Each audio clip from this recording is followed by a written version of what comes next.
এক ভদ্রলোকের 5 ছেলে। বড় ছেলের নাম বাঙ্গা, মেজো ছেলের নাম বাসি, সেজো ছেলের নাম পচা, তারপরেরটার নাম মুত এবং ছোটটার নাম পাংচার। একদিন ওদের বাড়িতে এক অতিথি আসছেন। তখন তাদের বাবা বললেন, আপনি এসেছেন, বসেন বসেন, বাঙ্গা চেয়ারটা নিয়ে আয়। তখন অতিথি, না না আমি বসবো না। তখন তাদের বাবা বললেন, আরে না বসুন, কয়টা ভাত তো খেয়ে যাবেন, বাসি ভাত নিয়ে আয়।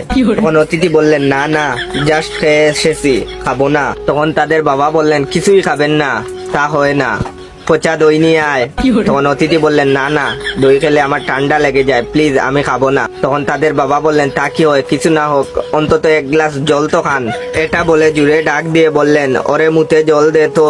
তখন অতিথি বললেন, আপনি থামুন মশাই। তখন তাদের বাবা বলল, ইস আপনি কিছুই খেলেন না, ভালো লাগছে না আমার। তখন অতিথি বললেন, আমি চললাম, পরে আসবো। তাদের বাবা বললেন, আপনি হেঁটে এসেছেন, আপনাকে কিন্তু আমি হেঁটে যেতে দেব না। এটা বলে বললেন, পাংচার সাইকেলটা নিয়ে আয় তো বাবা। এটা শুনে অতিথি